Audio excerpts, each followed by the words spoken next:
and welcome to Channel 5 News. This is Scarlett Acosta reporting live from Houston, Earth.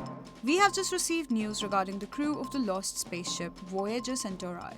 Since the loss of contact on Tuesday, we've all had them in our thoughts and on our prayers. Now, the hope of their return has grown thin. The crew has been officially declared dead by the mission control. The crew's last message to Earth was 3 days ago, on Tuesday, 3rd of April at 6 a.m. And there is reason to believe the ship faced a hardware malfunction in the following hours, as the crew has failed to make contact since. Now, let's hold a moment of silence for the 4 brave astronauts aboard the ship, who gave their lives in pursuit of new knowledge about the signal of Proxima Centauri. Long may live the spirit of their curiosity.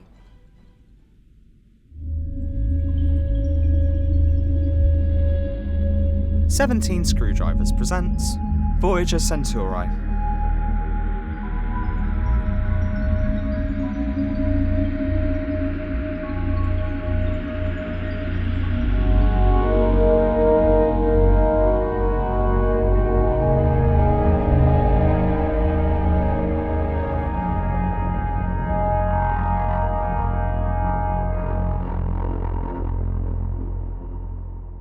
Episode 2. Damage Control.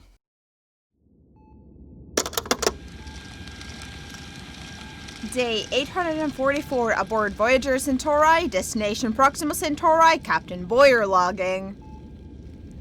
So, the connection's still lost. Man, I really wonder what they're doing down there, back on Earth. What they're thinking. I bet they're running around in distress like headless chickens and writing news articles about us as great heroes or something. Not the way I would have wanted to go down in history, but I'll take it. Well, it's been one hell of a day aboard this vessel too, let me tell you. The main thing we're dealing with here... Captain, Davy's still not coming out of the sleeping quarters. He says he's feeling unwell. Christ, tell him to toughen up and get to communications. We need all of our crew up and running. I don't... What is this, a 5-star resort? I didn't take you all to space to have a holiday. Get him up, Pilot Khanna. Understood. The main thing we're dealing with, besides, floating on our own, years away from Earth in a dark, empty abyss, is David. After the, might I point out, nearly fatal incident with the spacesuit, I've decided not to allow the crew to do any outdoor time. Indefinitely. I don't think it'd do any good either way. He's not taking the adjustment of his duties too well. I think he's too used to being able to fix everything that breaks around here. He takes great pride in it. I've had him troubleshoot the radios from indoors 3 times just to make sure, but they're out. For good, I think. There's no static, no buzzing, nothing. The only thing we're getting loud and clear is the signal. I asked Roshni to dig up the logs of Alpha Voyager from the ship's database. I don't know if the answer to fixing the radio is in my father's old recordings, but they're the closest thing to guidelines I have, if I'm honest. I've been going through them the past few days. It's hard to decide which ones to choose. 1,900 is quite a few to get through. Well, here goes nothing.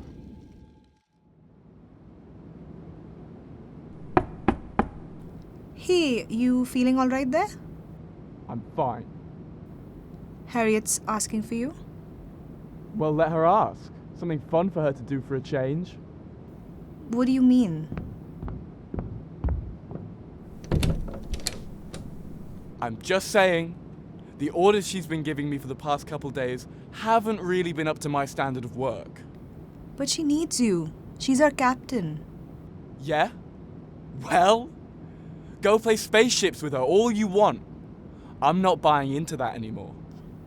Do you think it helps if you stay in bed? At least I can say I'm asking for the respect I deserve, Pilot Khanna.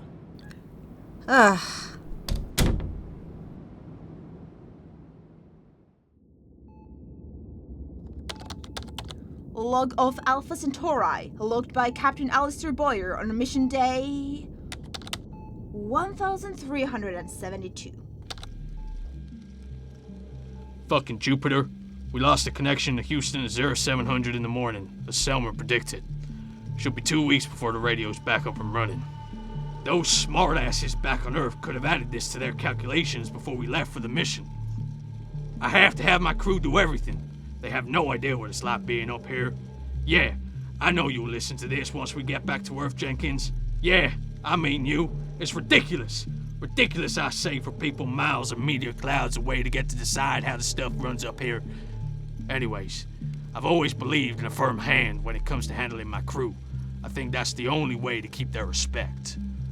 If I'm honest, there's not a single soul on this ship I will voluntarily spend a minute of my day with. But they get their job done the most efficiently, and that's what matters. This is a spaceship, not a fucking circus. Here's to hoping someone's ass gets fired over the loss of connection. I might be a pessimist, but I can still dream. Captain, I think you should go talk to Dave yourself. Do you think I have time for that? God damn! Please, I'm not the person he listened to. Is that my fault? Get him here. I can't. Well, aren't you a whole lot of good? Gosh. Man, it sometimes feels like pulling teeth with this lot. I've tried to encourage my crew to act more like a team, but bless their hearts, sometimes they're acting like a children's softball league that's left too long without a coach. And ever since the loss of contact, nothing that I say seems to stick. I've had more fights with Davy since Tuesday than for the first 2 years of our mission. Absolutely insufferable. Right now, I'd settle for 1 day of the crew taking my orders at face value, honestly. As if it wasn't enough of a job to try and make sure we don't die here. Gosh. If only I had a guidebook. Hit me, Space Alexa. Give me the best protocol you've got. I'm not sure I understand. I do with any instructions, really. Give me a manual for what to do with this. I'm not sure I understand. Yeah, well, it makes 2 of us, buddy. I'm not sure I understand. I'm going to need a cup of coffee. Fucking hell.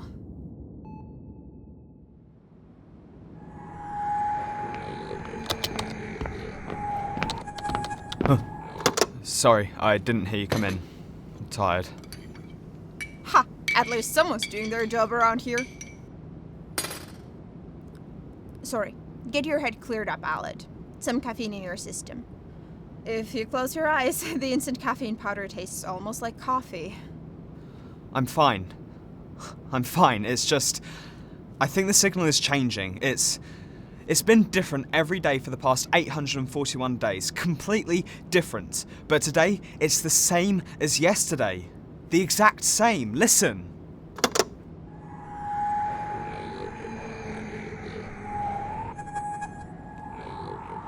That's from yesterday, 1900 hours.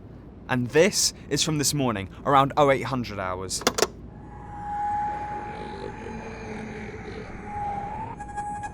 It's the same. The exact same. What does it mean? Yeah, like I'd leave that information last if I had it. Right. Report to me immediately if you discover something. And check on Davy. If there's something wrong, I'd like a doctor's word on it. But Captain, he's so whiny whenever I check up on him. Aled.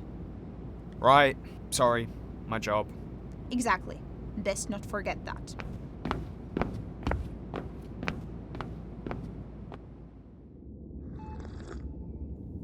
Right. Back to business. Log of Alpha Centauri, logged by Captain Alistair Boyer on mission day 1385. It's been a week since we last talked to Houston. I can wholeheartedly say it's been the best week of my life. You know those people who have a pitch to their voice that nobody can stand? Yeah, that's Jenkins on mission control. Do not miss that man. We started the morning with exercise on the treadmill as usual. Can't let the body get plumper in space, eh? I've made the crew run 7 miles instead of the usual 5. Keep them on their toes. Can't have my crew thinking having contact to Earth has anything to do with the mission. They have contact with me, and that's what matters. Like I said, those white collars down on Earth don't know jack shit. All we need is a firm hand to lead. Better on our own here with some peace and quiet. Peace and quiet, huh? What I'd give for some peace and quiet. If all it takes is a firm hand, then so be it. David, can you hear me? It appears so. Are you feeling better yet? If I am, can I finally go out and fix the damn radio? Are we still going on about this? I told you, it's too dangerous. I'd take that if it means I get to do my job. We have other tasks for you. I don't think filing Alice's data is much of a task, if you ask me. You cannot stay in bed. Do you want the radio fixed or not? This is the end of the discussion, David. Get up. Get up now, or I will... Or what? Not really much you can do, I don't think. Just let me do my job.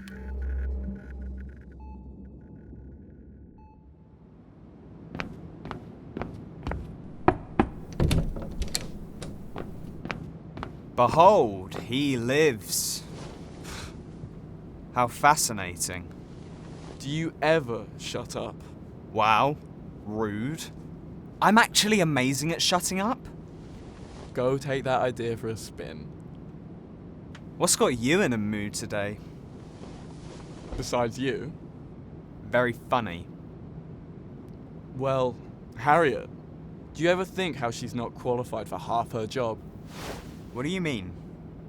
First off, she's the daughter of that space douchebag, Alistair Boyer. Never shuts up about him. You do know he got her the job. I figured? How did you get yours? I don't know what you mean. By being the best man for it. All she had to do was be born. It's not fair if you ask me. That's just how it goes, I suppose. See, I don't think it has to. I don't think there's much we can do about that, really. Watch me. Come on, Parson, I'll show you. Just so you know, I'm not going to a secondary location with you. Just stop complaining for a second, will you? Roshni! Would you stop shouting? Roshni! Is somebody dying? Emotionally, yes. We're just talking about how Harriet's style of leading has been a big downhill tumble lately. Ever since she got those recordings, all she's been concerned about is trying to boost her own ego. All right. How nice would it be if we could just have someone who focuses on our overall best leading us right now? Don't you agree, Pilot Khanna?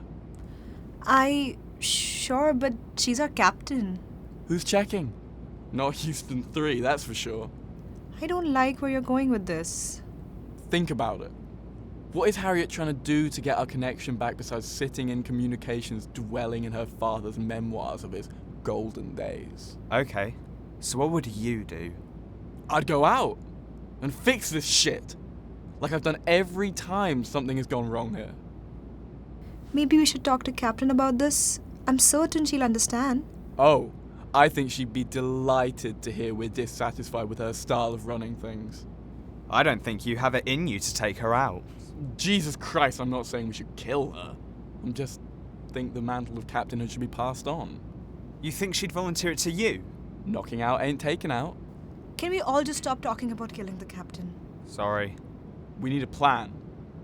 Nobody said we're in.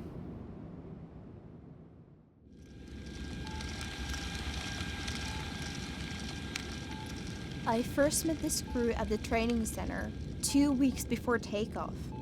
They all seemed delighted to meet me. We went out for a dinner as a crew to one of those cheap chain restaurants. Davy insisted on pizza, despite his intolerance, and spent half the night complaining about how much his stomach hurt. Aled couldn't stop laughing. After I had paid, Roshni took the receipt and folded it into a neat little paper spaceship. She gave it back to me and said it would bring good luck for us on the mission. God, we were so happy. I don't know what changed since that night. Maybe being trapped in space together does tricks to the mind. Who knows? What matters is that there's no going back to that anymore. It's time for me to step up if I want any order around here. This idling has been going on for far too long.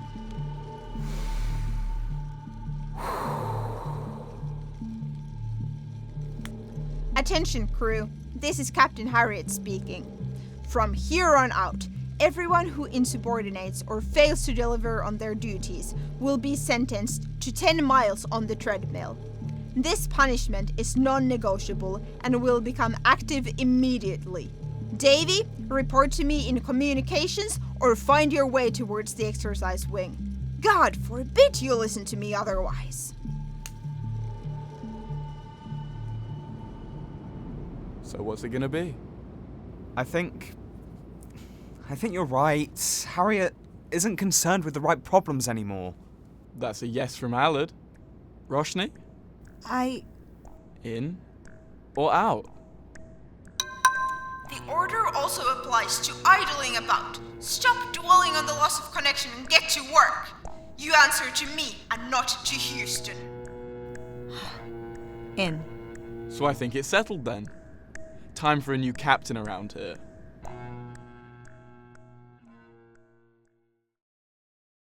Voyager Centauri is 17 Screwdrivers production created by Oliver Hautala. This episode was written, produced and directed by Oliver Hautala and recorded, edited and sound designed by Raquel Sousa. The episode featured Oliver Hautala as the voice of Harriet Boyer, Emile Beaver as the voice of David Robles, Owen Richardson as the voice of Aled Parson, Sheoli Biswas as the voice of Roshni Khanna, Callam Swinton as the voice for Alistair Boyer, and Nidhi Dhanwani as the voices of Space Alexa and News Reporter. The intro music is by Emile Beaver, and the art is by Callam Swinton. For further information about the podcast, you can visit us on Instagram at Voyager Centauri Pod. Thank you for listening, and welcome aboard again.